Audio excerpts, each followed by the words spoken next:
Warden Thax scrolled through his datapad with the bored expression of someone who'd done the same job for too many years. Another day, another intake. Another lowlife getting processed into Block 7. This one happened to be human, which was mildly unusual but not particularly interesting. The file said his name was Tyler Hayes. Age 28.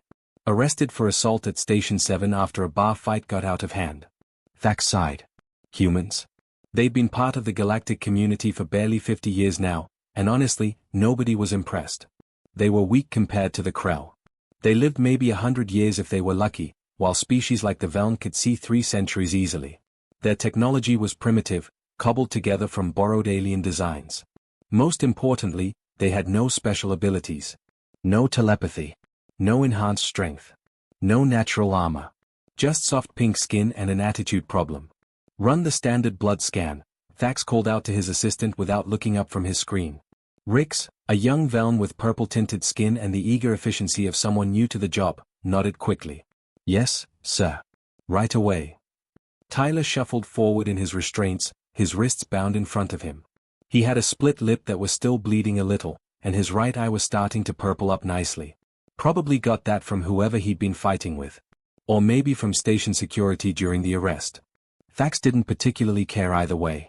This is such garbage, Tyler muttered, wiping blood from his mouth with the back of his hand. Guy had 4 arms. 4. How's that a fair fight? Sit down and extend your arm, Rix instructed, gesturing to the medical scanner chair. Tyler dropped into the seat with an annoyed huff but did what he was told.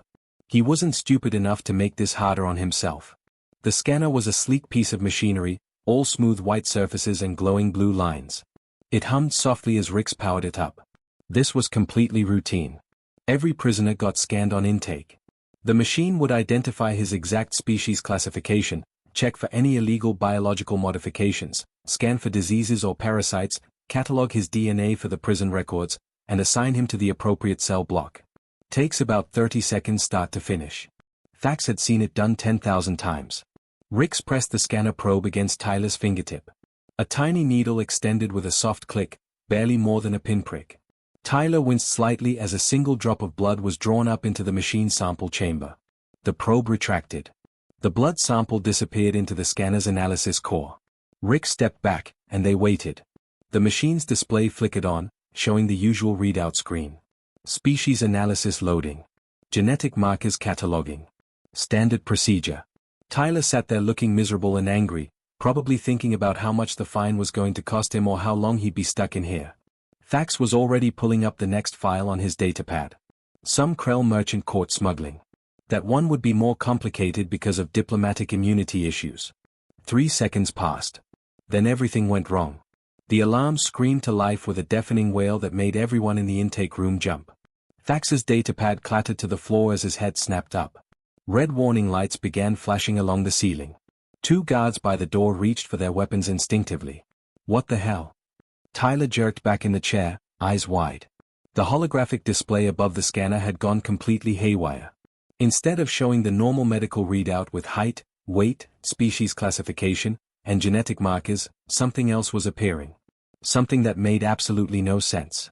A golden crest materialized in the air, spinning slowly. It was about 2 feet across, intricately detailed, showing symbols and patterns that Thax had never seen before in his 40 years working for the Coalition.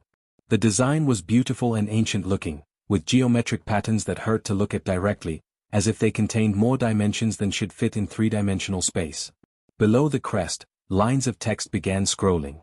Not in Coalition standard. Not in any modern language. This was something old. Really old. Thax recognized maybe one symbol in 20 fragments from archaeological studies of progenitor sites. The ancient race that built the stargates and terraform networks over 100,000 years ago. Then the scanner started speaking. Not the normal pleasant automated voice that announced species types and health warnings. This was different. Deeper. More resonant. And it spoke in multiple languages simultaneously, the voices layering over each other in a chorus that made the hair on the back of Thax's neck stand up. Release him, Your Majesty. Everyone in the room froze solid. Tyler stared at the floating golden crest, his mouth hanging open. What? Release him, Your Majesty, the scanner repeated, louder this time. Imperial bloodline detected. Authorization level, absolute. DNA authentication confirmed. Progenitor Imperial Dynasty. More alarms joined the first. Security protocols were triggering throughout the facility. Somewhere down the hall, automated containment doors began slamming shut. Rix backed away from the scanner like it might explode. Sir, I didn't. Thax's hands were shaking as he reached for the emergency lockdown button on the wall. His mind was racing. Progenitor bloodline? That was impossible. The progenitors were extinct. Gone for 100 millennia. Their genetic code shouldn't exist in any living creature in the galaxy. And this human, this nobody cargo hauler from Earth who got arrested for a stupid bar fight, supposedly carried their royal blood? No. This had to be a malfunction. Some kind of contaminated sample or corrupted data. But even as Thax tried to convince himself of that, he knew it wasn't true. These scanners didn't make mistakes. They were built with progenitor technology that nobody fully understood. And if the machine said this human was royalty from the race that built civilization itself. Thax slammed his palm against the lockdown button. Steel barriers crashed down over the doors. The room sealed itself off from the rest of the prison. Nobody leaves, Thax ordered, his voice tight. Nobody speaks about this. Rix, send an encrypted priority message to Coalition intelligence. Tell them we have a situation. Tyler was still staring at the golden crest floating above him. I'm a cargo hauler from Kansas, he said weakly. I think there's been a mistake. But the scanner continued its relentless announcement, broadcasting its impossible discovery to anyone with security clearance to see it. Release him, Your Majesty. Thax knew in his gut that everything was about to change. The battlecruiser appeared in orbit exactly 6 hours and 14 minutes after Thax sent his encrypted message. That alone told him how serious this was. Coalition intelligence didn't scramble military vessels for scanner glitches or paperwork errors. They'd sent the kind of ship designed to level small moons if necessary. Agent Diana Cross stepped off the transport shuttle with 4 armed guards flanking her. She was human herself, which Thax found interesting. Probably in her late 30s, with dark hair pulled back severely and the kind of cold, analytical eyes that had seen too many things go wrong. She wore a grey Coalition intelligence uniform with enough security badges clipped to her chest to access just about anywhere in known space. Warden Thax, she said curtly, not offering her hand. Where is he? Isolation Cell 7. We've kept him completely separated from general population. Thax fell into step beside her as she strode through the prison corridors. Agent Cross, I need to know what we're dealing with here. My entire facility is on lockdown because of this. You're dealing with something that shouldn't exist, Diana replied without looking at him. Where's the original blood sample? Preserved in the medical lab. We haven't touched it since the initial scan. Good. I'll need that. And every recording you have of the incident. And I need every person who witnessed this placed under information quarantine immediately. Thax felt his stomach drop. Information quarantine meant memory wipes if the Coalition deemed it necessary. Agent Cross. Those aren't suggestions, Warden. This is a level 9 security situation. Do you understand what that means? Thax knew exactly what that meant. Level 9 was reserved for threats to Coalition stability itself. Wars had started over level 9 situations. They reached the isolation wing. Through the reinforced window, Thax could see Tyler Hayes zip tied to a chair, his face red with anger. He'd been shouting for hours now, demanding lawyers, demanding to contact Earth, demanding to know what the hell was happening. Diana studied him through the glass for a long moment. He looks completely ordinary. That's what I thought too. Has he said anything useful? Just that he's a cargo hauler from Kansas. No family. Grew up in foster care after his parents died in a transport accident. Nothing in his background suggests anything unusual. Diana pulled out a portable scanner from the case one of her guards carried. It was sleek, compact, and probably cost more than Thax made in 5 years. Let's find out if your equipment malfunctioned. They entered the cell. Tyler's head snapped up immediately. Finally. Look, I don't know what kind of game you people are playing, but I want. Be quiet, Diana said flatly. She set up her scanner on the table in front of him, her movements precise and efficient. Extend your arm. I'm not extending anything until someone tells me what's going on.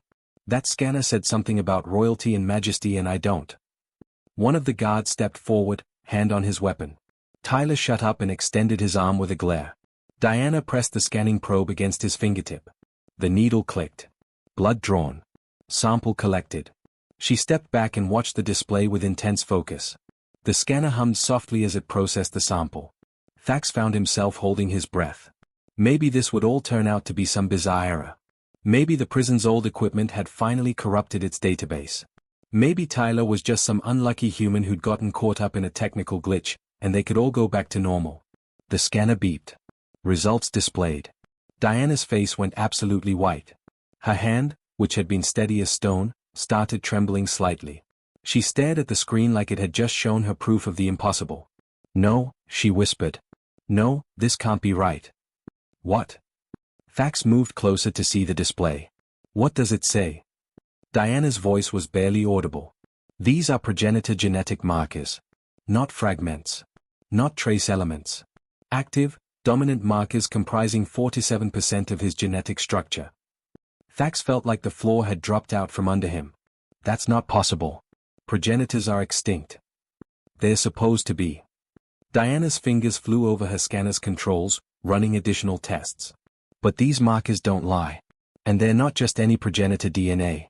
Look at this sequence here." She pointed to a specific section of the genetic code displayed on screen. "This is Imperial Dynasty. The ruling bloodline. I've seen these patterns in archaeological samples from progenitor throne worlds." Tyler was looking back and forth between them, his earlier anger replaced by confusion and growing fear. "What are you talking about? What's a progenitor?" Diana ignored him. She pulled out a secure communicator and stepped to the corner of the cell. Her conversation was quiet but intense, and Thax could only catch fragments.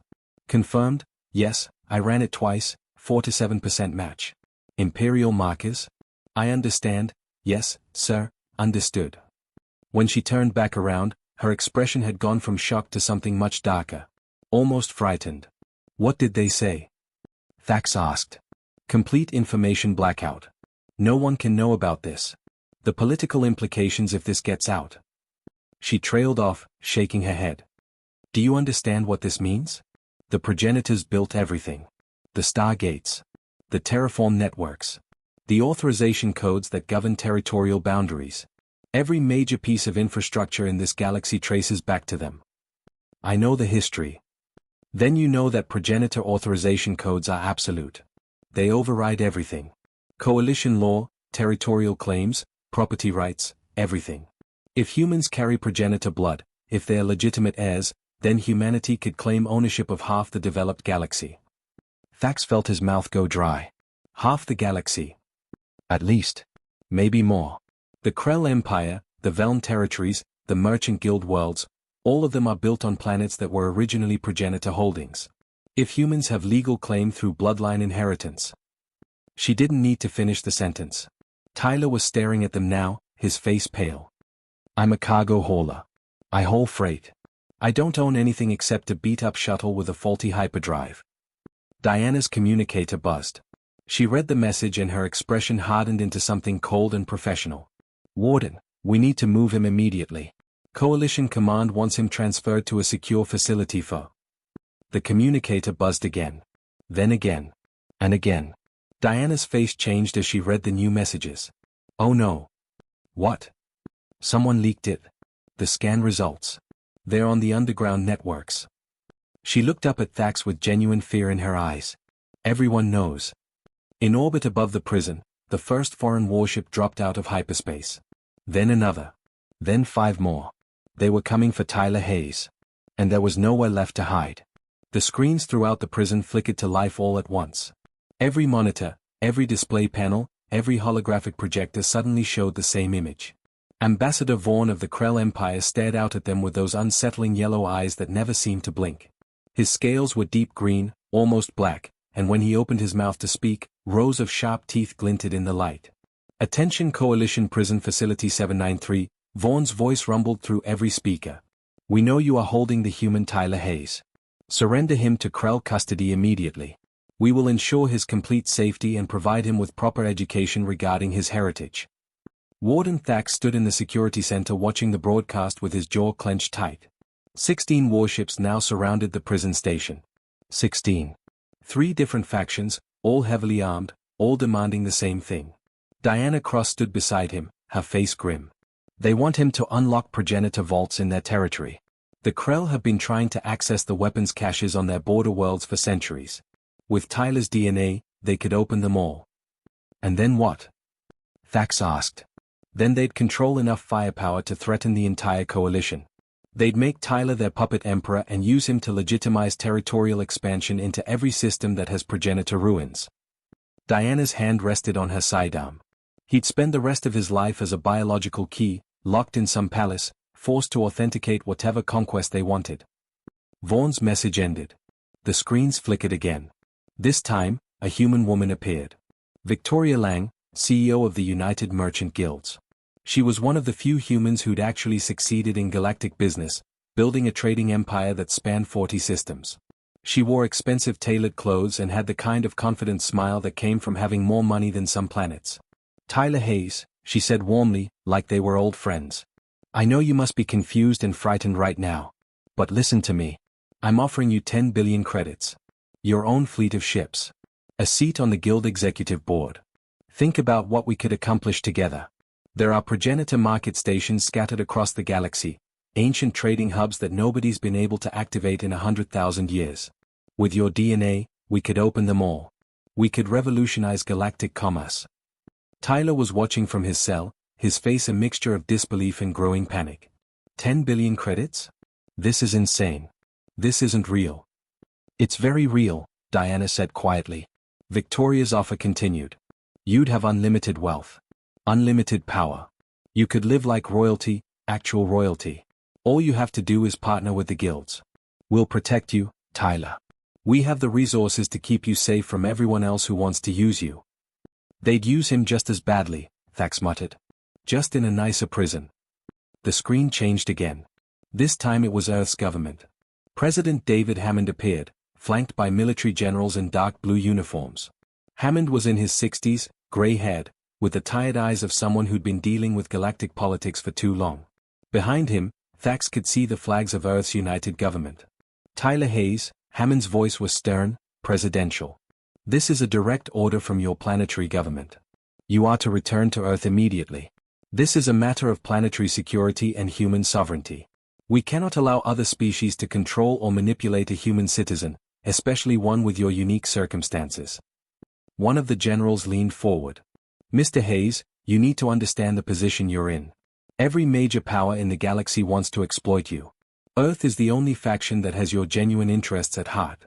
We're your own people. Trust us. Tyler laughed, but it was a bitter, scared sound. Trust you? I've never even voted. I've been hauling cargo for 6 years trying to pay off my pilot's license. And now the president of Earth knows my name. Diana's communicator buzzed constantly now. She read the messages with increasing concern. The Veln Confederacy just entered orbit. That makes 4 factions. And I'm getting reports of more ships on approach vectors. How many more? Thax asked. At least a dozen. Maybe more. Everyone with a territorial claim near a progenitor site wants him. She looked at Tyler through the security feed. In the last 3 hours, this kid went from nobody to the most valuable person in the galaxy. An explosion suddenly rocked the prison. Not a close hit, but close enough to feel. Alarms screamed throughout the facility.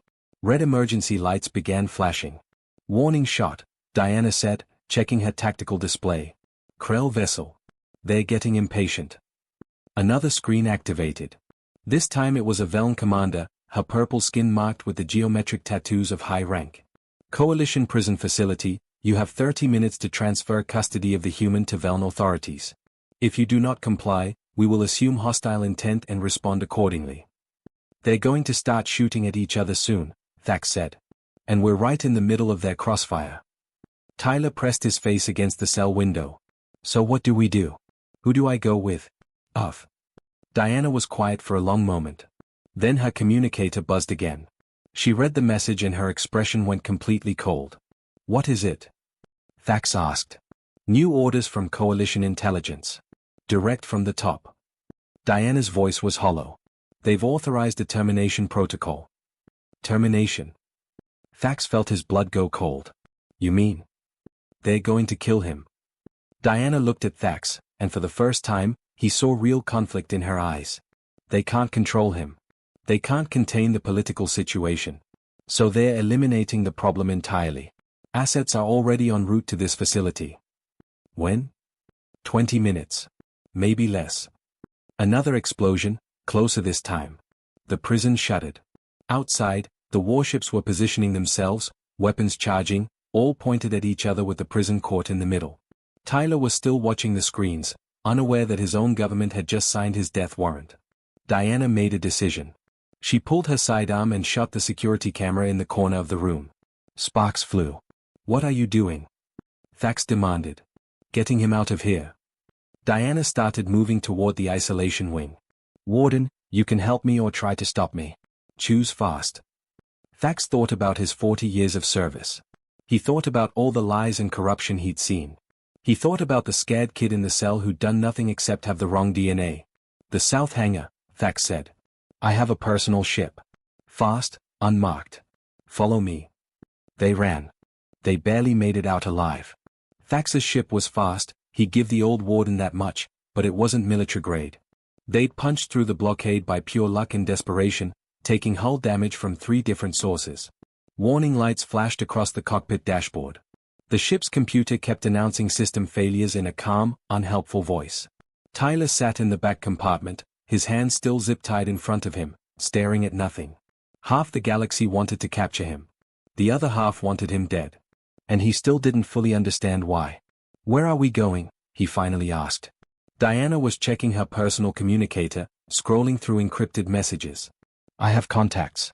People who've been studying progenitor sites for years outside official channels. The archivists."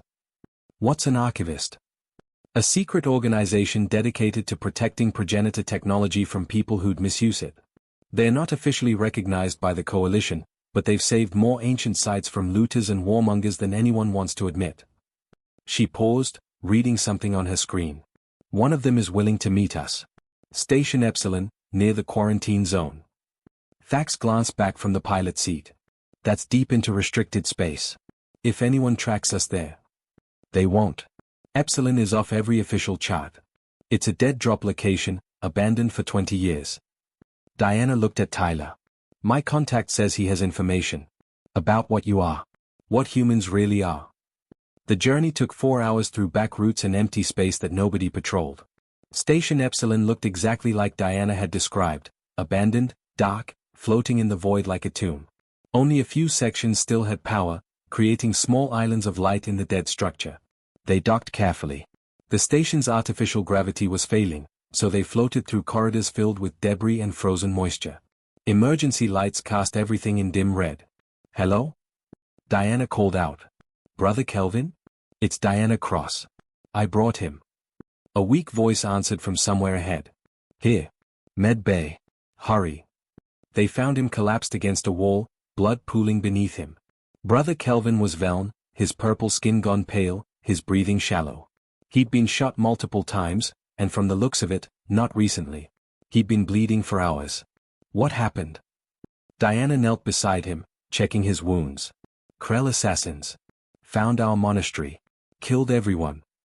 Kelvin coughed, blood on his lips. "They're looking for anything that could help them control the human with the Imperial blood. I escaped. Barely." Thax immediately moved to the corridor entrance, weapon drawn, watching for pursuit.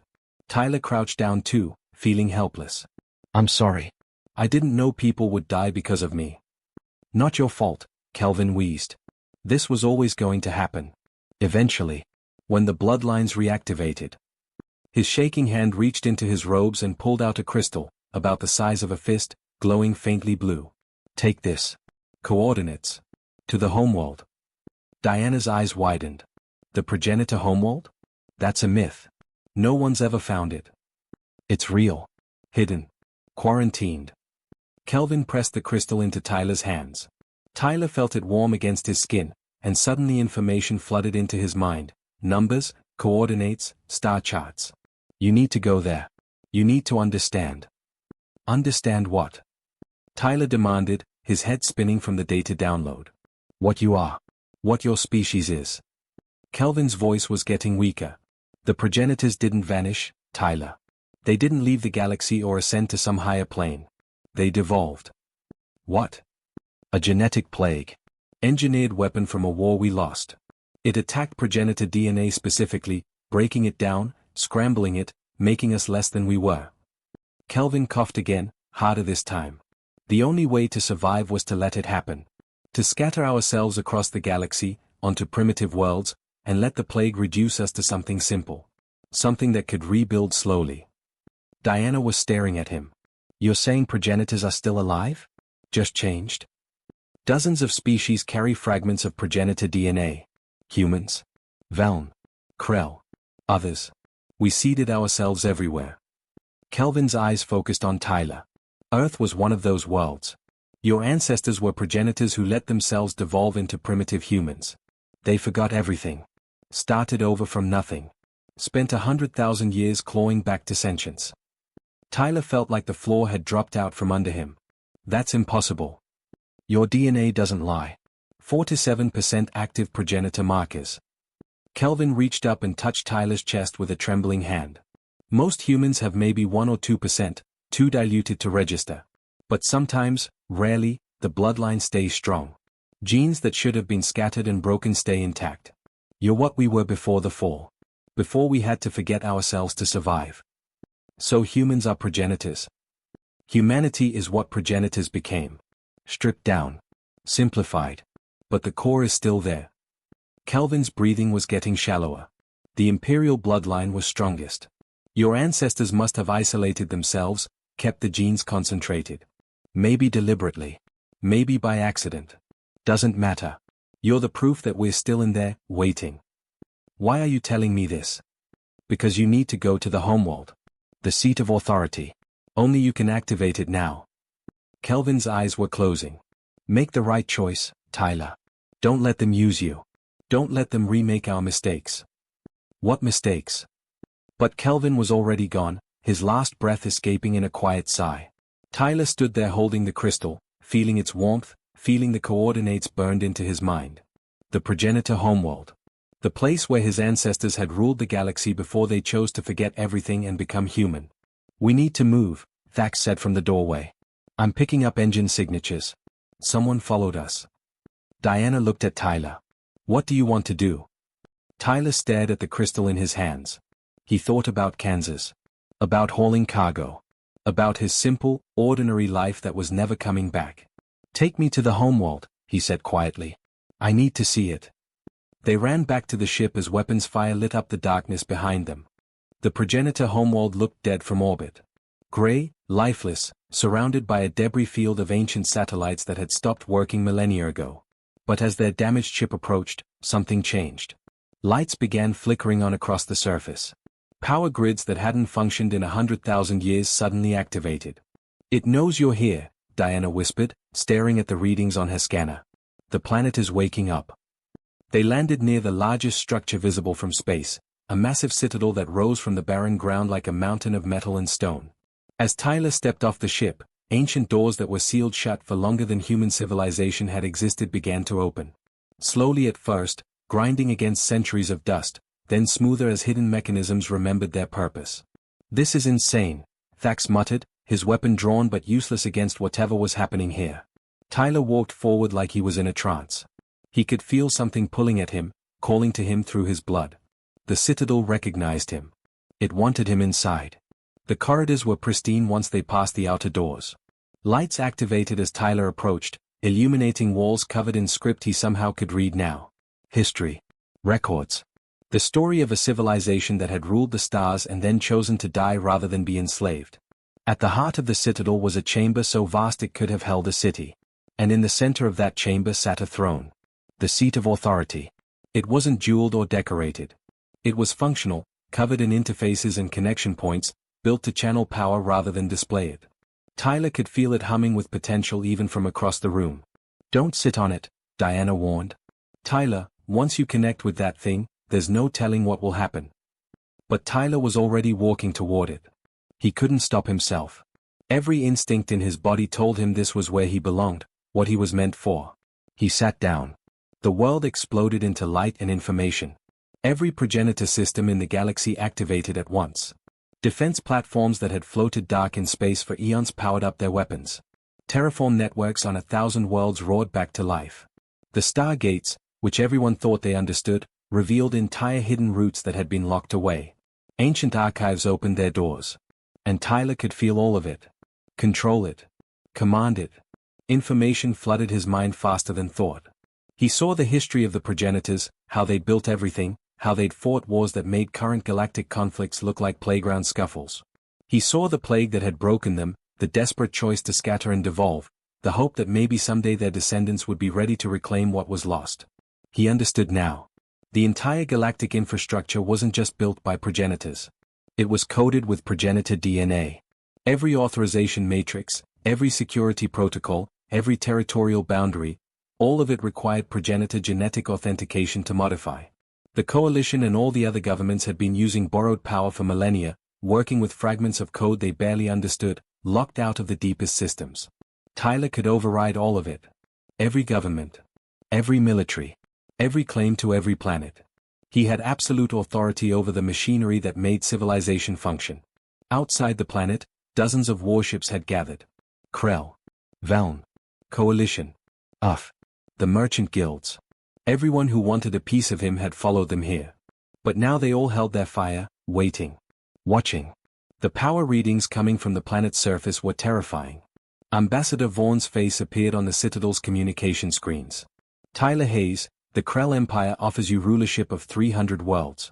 Accept our offer, and we will make you emperor. You'll have armies, resources, everything you could desire. Another screen activated. Victoria Lang from the Merchant Guilds, her earlier confidence replaced with desperate pleading. Name your price, Tyler. Anything. Everything. Just partner with us. Think of what we could accomplish together. A third screen. President Hammond and his generals. Mr. Hayes, as a citizen of Earth, we're ordering you to use that power to secure humanity's future. This is our birthright. Our inheritance. Don't give it away to aliens. More screens. More offers. More demands. Everyone wanted him to use this power for their benefit. Tyler sat on the throne and felt the weight of the galaxy pressing down on him. He could do it. He could make humanity the dominant species. He could claim hundreds of worlds, open ancient vaults full of weapons and technology, rewrite every law and treaty. He could become the most powerful being in known space. He thought about his life. Growing up in foster care. Working garbage jobs to save enough for pilot training. Hauling cargo in a beat-up ship. Getting arrested for a bar fight. Simple. Ordinary. Human. He'd never wanted to be special. Tyler opened a channel that broadcast to every ship, every station, every inhabited world in the galaxy. I'm activating the progenitor archive, he said calmly.